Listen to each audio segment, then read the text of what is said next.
Mia, can I ask you something? What's the one question that instantly makes people nervous, even if they know everything about themselves? Oh, I know exactly what you're talking about. Tell me about yourself. Yes, exactly that. Isn't it strange? It's literally the easiest question in the world, technically. You're just talking about you, and yet people freeze completely. Hey everyone, welcome to Mia and Simon English Podcast. I'm Mia. And I'm Simon. And today we're breaking down why this one simple question destroys so much confidence in interviews, in new groups, basically everywhere. It really is strange, right? You'd think knowing yourself would be the easiest thing in the world. You'd think so, but somehow it isn't. I remember before every interview, I would prepare everything else: company research, technical questions, even possible salary questions. But tell me about yourself? Let me guess, you never prepared for that one. Never. Not once. I always assumed it's just me, I'll figure it out in the moment. And how did that go? Terribly. Every single time. Remember that one interview you told me about last year? Mia, please, not again. Oh, I'm definitely telling it again. So, the interviewer asked Simon this exact question, and Simon said, Simon, seriously.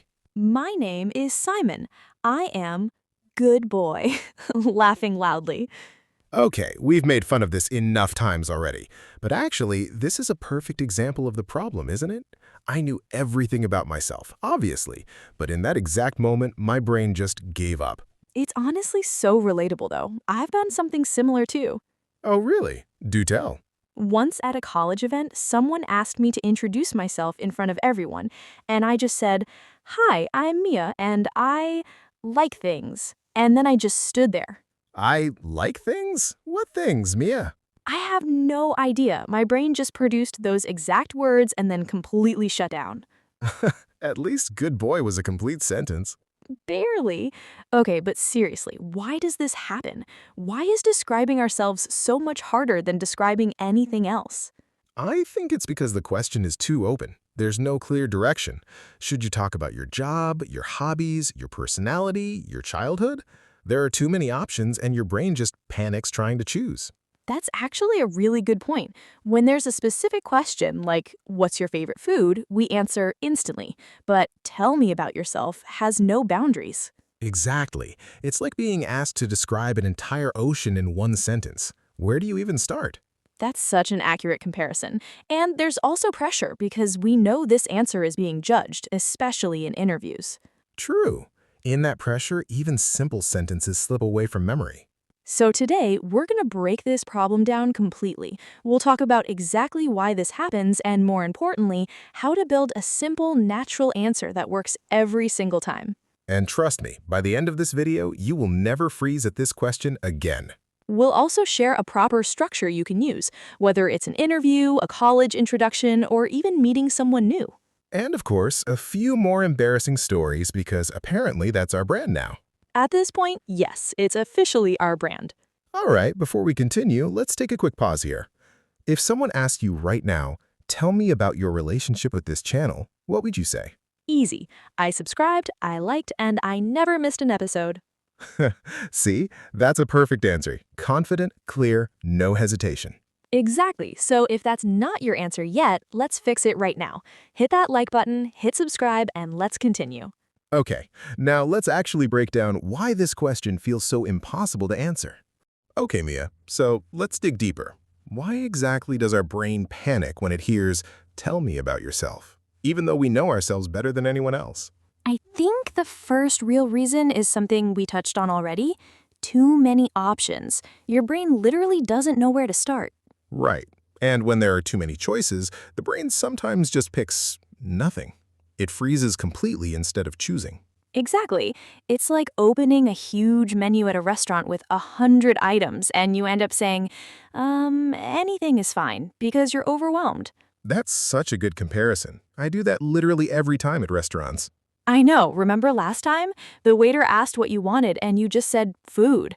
He needed more details, Mia, not judgment. Anyway, back to the topic. The second reason I think is that we don't actually have a structure in our head. We just have random facts about ourselves floating around with no order. True, like you know your job, your hobbies, your background, but they're scattered, not organized into a smooth answer. Exactly. It's like having all the ingredients for a recipe, but no idea how to actually cook the dish. Oh, that's a great comparison. Okay, and I think the third reason is performance pressure. We know this specific question is being judged more carefully than other questions. True, because usually it's the very first question, so there's extra pressure to make a strong first impression immediately. Exactly. And under that pressure, even people who are normally confident suddenly start stumbling over simple words. I remember reading somewhere that first impressions form within the first few seconds, so obviously people feel like this one answer decides everything. Which honestly makes the pressure even worse. Okay, so now that we know the three reasons, too many options, no structure, and pressure, let's talk about the fix. Yes, and thankfully this one has a really simple solution. It's called the present, past, future structure. Okay, explain that. So basically, you divide your answer into three simple parts. First, talk about your present, what you currently do, your job, your studies, whatever applies. Second, talk briefly about your past, relevant experience or background that led you here. Third, talk about your future, what you're looking for or where you're heading. Oh, that's actually really simple. So instead of randomly jumping between facts, you follow a clear timeline. Exactly. For example, if I were answering this in an interview, I could say, currently I work as a content writer. Before this, I studied English literature, which helped me build strong writing skills. Now I'm looking for a role where I can grow into content strategy. That was smooth. No hesitation, no confusion, just a clean structure. See, that's the power of having a simple format. You're not thinking about everything at once anymore, just three small parts. Okay, let me try it. Currently, a person who exists. Simon, that's not the structure. I panicked again. Give me a second. Let me actually try properly. Currently, I work in marketing. Before this, I did an internship that taught me the basics of the industry. Now, I'm looking for opportunities where I can lead bigger projects. See, that was so much better. It really does help having that structure in your head beforehand. Exactly, and this isn't just for interviews. You can use this same structure for college introductions, networking events, even meeting someone new at a party. True, it removes that scary open feeling from the question completely. Definitely, once you have a structure, the question stops feeling impossible and starts feeling manageable. Okay, so to summarize this part, the three reasons this question feels hard are too many options, no structure, and pressure. And the fix is the simple present, past, future format. Exactly, and honestly, once you practice this a few times, it becomes almost automatic. True. Speaking of automatic things, here's something that should be automatic too. Oh, here we go again. Present, you're watching this video. Past, you probably haven't subscribed yet. Future, you're about to fix that right now. Okay, that was actually really clever, Simon. I'm getting good at this structure thing. All right, everyone, hit like, hit subscribe using Simon's very own present, past, future method. In the next part, we'll talk about some common mistakes people make even after learning this structure and how to avoid sounding robotic or overly rehearsed. Okay, Simon, so we gave everyone the structure, present, past, future, but I feel like just knowing the structure isn't enough. There are still ways people mess this up. True, that's actually a great point. What's the first common mistake you've noticed? I'd say sounding too rehearsed. Like some people practice this answer so many times that it starts sounding like a robot reciting lines, not a real person talking. Oh, I know exactly what you mean. It's that overly smooth, no pause, no natural breathing kind of answer. Exactly. And ironically, that can feel even worse than stumbling a little because it feels fake and disconnected. True. Interviewers can usually tell when something is memorized word for word versus naturally explained.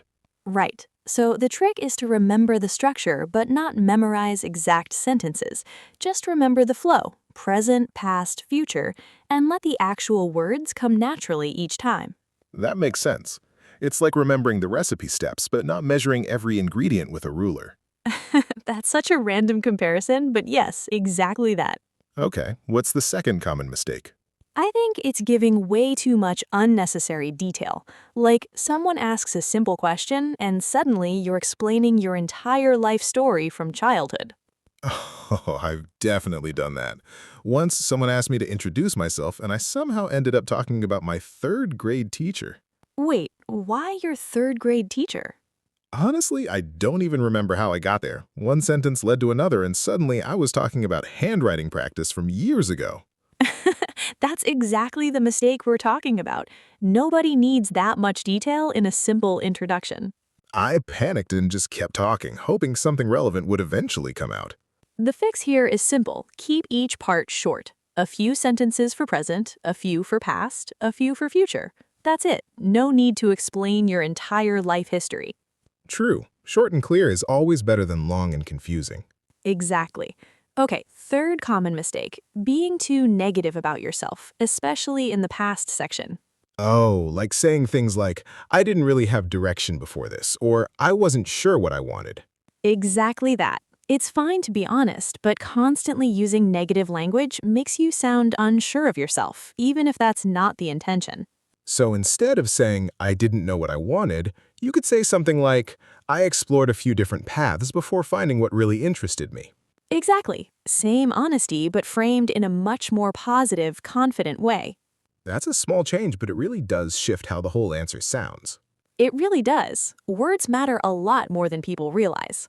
Okay, one more common mistake, and I think this one is huge, not connecting the future part to the actual situation. Explain that. So if it's a job interview and someone's future answer has nothing to do with that job or company, it feels disconnected. Like if you say, in the future, I want to travel the world, that's nice, but it doesn't answer why you're a good fit for this specific role. Oh, that's such an important point. The future part should always connect back to why you're there in that moment. Exactly. So if it's an interview, the future part should relate to your career goals within that field or company. Makes sense. It keeps the whole answer feeling connected and purposeful, not just a random collection of facts. Right. So to summarize this part, avoid sounding too rehearsed, avoid giving unnecessary detail, avoid negative framing, and always connect your future answer back to the actual situation. Simple mistakes, but avoiding them makes a huge difference in how confident and put together you sound. Definitely. Speaking of avoiding mistakes, Oh no, here it comes. the biggest mistake right now would be closing this video without subscribing. Okay, that transition was actually smooth. I'll give you that one. Thank you, thank you. All right, everyone, hit like, hit subscribe, and let's continue to the next part. In the next part, we'll actually practice this live, building real example answers together, step by step. All right, Mia, let's actually put this into practice. Should we build a few real example answers together, live, right now? Yes, let's do it. This will actually help people see exactly how the structure works in real situations. Okay, let's start with a simple one. Imagine someone is a student in their final year of college being asked, tell me about yourself in a campus interview. Okay, let's build it together using present, past, future. Present first. What would they say? Something like, currently, I'm in my final year of college studying computer science. Simple and clear. Now past. During my studies, I worked on a few small projects that helped me understand real-world coding problems. Nice, that connects naturally. And now future. Now, I'm looking for an opportunity where I can apply what I've learned and grow as a developer. See? That's a complete, confident answer, and it took less than 30 seconds to say. Exactly. No unnecessary details, no rambling about third-grade teachers this time. Progress. Okay, let's try another example. This time, imagine someone is switching careers completely, maybe from teaching to marketing. Oh, that's a good one, because career switches can feel more complicated to explain. Right, let's build it. Present first. Currently, I'm working towards transitioning into a marketing role. Good start. Now past. This is where the career switch context comes in. Before this, I worked as a teacher for a few years where I developed strong communication and presentation skills. That's smart, connecting the old career skills to the new field instead of ignoring the past completely. Exactly. It shows the past wasn't wasted time, it built useful skills. Now the future. Now, I'm excited to apply those communication skills in a creative marketing environment. See, even a big career change sounds smooth and confident with this structure. It really does remove that awkward, confusing feeling completely. Okay, one more example, just for fun. Let's do a non-interview situation, maybe meeting someone new at a friend's party. Oh, this one's more casual, so the tone should be relaxed too. True, structure stays the same, but the language becomes more casual. Present first. Hey, I'm Simon. I currently work in marketing. Good. Casual and simple. Past. Before this, I actually did an internship in a completely different field, which was a fun experience. Nice, keeping it light. And now, future. Now, I'm just enjoying figuring out where this career path takes me next. See, that sounds so natural, like an actual real conversation, not an interview answer. Exactly. The structure adjusts itself depending on the situation, formal or casual. That's honestly the best part about this method. It's flexible enough for literally any situation. True. Okay, should we let people try this themselves too? Yes, here's a small exercise for everyone watching. Pause the video right now and try building your own present, past, future answer out loud. Yes, actually say it out loud. Don't just think it in your head. Exactly. Remember what we said earlier. Speaking is a completely different skill from just knowing. True, so don't skip this step. Actually practice it. And if you make mistakes while practicing, that's completely fine. That's literally the whole point of practice. Exactly. No pressure, no judgment, just practice. Okay, speaking of practice, here's a little practice for your finger, too. Oh, I already know where this is going. Practice pressing this. Like button, then subscribe button, then notification bell. 3 simple steps, present, past, future style.